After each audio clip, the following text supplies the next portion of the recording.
to introduce Gerald Hatherly, who is leading the Silk Road trip, September 2017 for Art of Travel. Gerald's going to show us where we're going. We're going to be flying nonstop from San Francisco to Xi'an.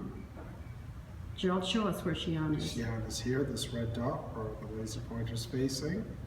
The great cultural historic cradle of China. Great place to start a Silk Road adventure.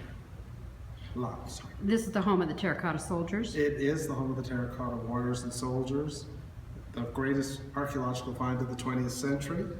And we are going to begin our trip on the Silk Road in Xi'an and spend a day or two really immersing ourselves in the great history, not only of Silk Road China, but even predating that at the terracotta warriors and horses.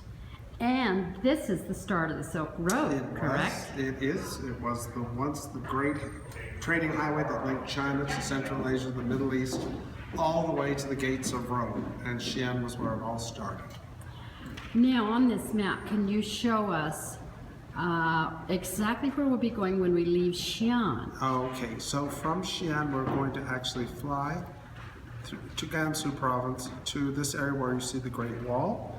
This is Jiayuguan. This is the end of the Great Wall, and this is really, in ancient times, just to digress a bit, all traders and travelers traveling on the Silk Road to enter China had to come through this corridor called the Heshi corridor. So our first stop will be at Jiayuguan, the end of the Great Wall. From there, we will drive overland across the Chinese Gobi Desert, and we'll come to a great site called Dunhuang, which is the site of the Mogao Buddhist caves, the greatest Buddhist site on the face of the earth. 1,000 caves carved over a period of about 1,000 years that told the story of how Buddhism came into China from India.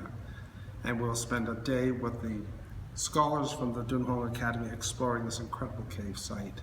From there, we will fly to Urumqi, capital of the Xinjiang Uyghur Autonomous Region, one of the largest single areas in all of China.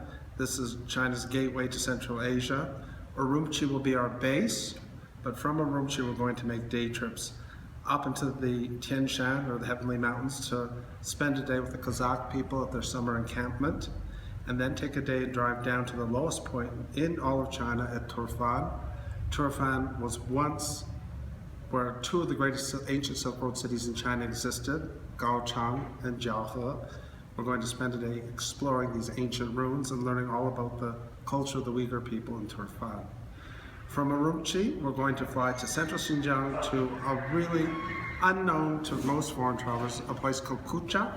Kucha is the site of some of the earliest Buddhist caves in all of China, where the true origins of Silk Road history begin. And from Kucha, we'll fly back to Urumqi in order to pick up a flight that will take us to the most remote city in China, Kashgar, which sits on the frontier with Kyrgyzstan, Tajikistan, and Pakistan. And in Kashgar, we'll be there on a Sunday to attend the world's, what I think is one of the world's great market experiences, the Great Sunday Market of Kashgar. And in addition to that, we're going to take a day trip along the Karakoram Highway, the road that links China down to Pakistan, that crosses the Great Karakoram Mountains, called the Roof of the World. And that's just a very brief overview of what we're going to see on this incredible journey that not only saw trade between China, Central Asia, the Middle East, and ancient Rome, but also was a great highway for cultural interchange. So into China came Islam, came Christianity, came Buddhism. So it was not only a trade highway, it was this wonderful cross-cultural highway that introduced the legends of China that we have known since childhood. Can't follow the pathways of the Silk Road all the way to Europe, which inspired Marco Polo to make his journeys into Asia, supposedly all the way to the court in Beijing.